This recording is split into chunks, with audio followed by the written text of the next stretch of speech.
प्रकाशित वाक्य 16 पर्व। तत्पर मु मंदिर मध्यरु गोटे उच्च स्वर शुणिली, ता सप्तदूतों को कहिला, जाओ ईश्वर को क्रोधर सप्त पात्र पृथ्वी उपरे ढाळ। सेथिरे प्रथम दूत जाई पृथ्वी उपरे आपणा पात्र ढाळिले। तहु जेउ माने पशुर चिन्ह ग्रहण करथिले ओ ताहांकर प्रतिमा को प्रणाम करथिले, सेमानक शरीर रे अति कष्टदायक विस्फोटक हेला। द्वितीय दूत आपणा पात्र समुद्र उपरे ढाळिले, तहु ता मृत लोकक रक्त परि हेला, आउ समुद्र रे थिबा समस्त जीव मला। तृतीय दूत आपणा पात्र नदी और निर्झरिणी गुड़िक उपरे ढाळिले, तहु सेई सब रक्त होइगला। सेतेबेले मु जलाधिपति दूतंकु एहा कहिबार शुणिली, हे वर्तमान और भूत पुणी पवित्र जे तुम्हें न्यायकर्ता बोली एहीपरि विचार करिअछ। जेणु सेमाने साधु मानकर और भाववादी मानकर रक्तपात करिथिले, आउ तुम्बे सेमानकु पान करिबा निमंते रक्त देइअछ, सेमाने सेथिर योग्य। सेतेबेले मु बेदी एहा कहिबार शुणिली, हाँ हे प्रभु सर्वशक्तिमान ईश्वर, तुम्हारा समस्त विचार सत्य और यथार्थ। चतुर्थ दूत आपणा पात्र सूर्य उपरे ढाळिले, तहु ताहाको मनुष्य मानकु अग्नि रे दग्ध करिबाको शक्ति दियागला। सेतेबेले मनुष्य माने महातापरे दग्ध हेले, आउ जेउ ईश्वरंकर एही समस्त क्लेश उपरे अधिकार अछि ताहांक नामर निंदा कले, ताहांकु गौरव देवा निमंते मन परिवर्तन कले नहीं।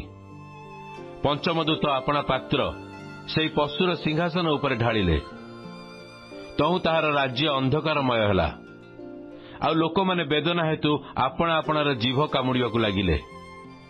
पुणी सेमाने आपणा आपणा वेदना और विस्फोटक सकाशे स्वर्गस्थ ईश्वरकर निंदा कले, आउ आपणा आपणा कर्मरु मन परिवर्तन कले नहीं।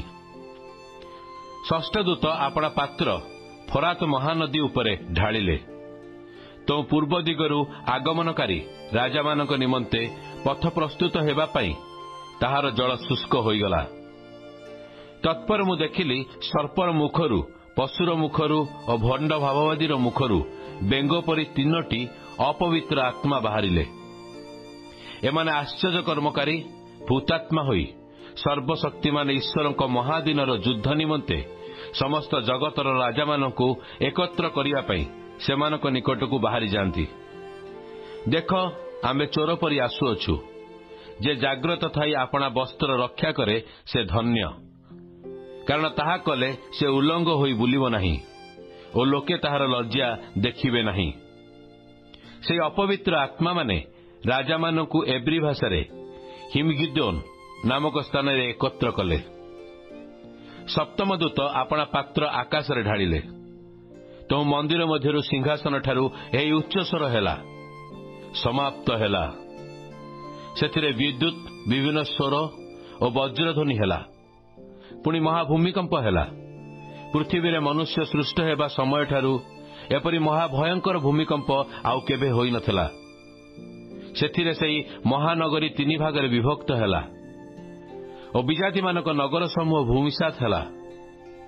आ महानगरी बाबिलकु ईश्वर आपणा प्रचंड क्रोधरूप मदिरा पात्ररु पान कराइबा निमंते स्मरण रे आनिले। पुणी प्रत्येक द्वीप दूरीभूत हेला और पर्वत गण आउ देखागले नहीं। आकाशरु मनुष्य मानक उपरे महाशिलावृष्टि हेला। शिलागुड़िक प्राय एक एक महण ओजनर, आउ शिलावृष्टिर क्लेश सकाशु मनुष्य माने ईश्वर को निंदा कले, कारण सेई क्लेश अति भयंकर।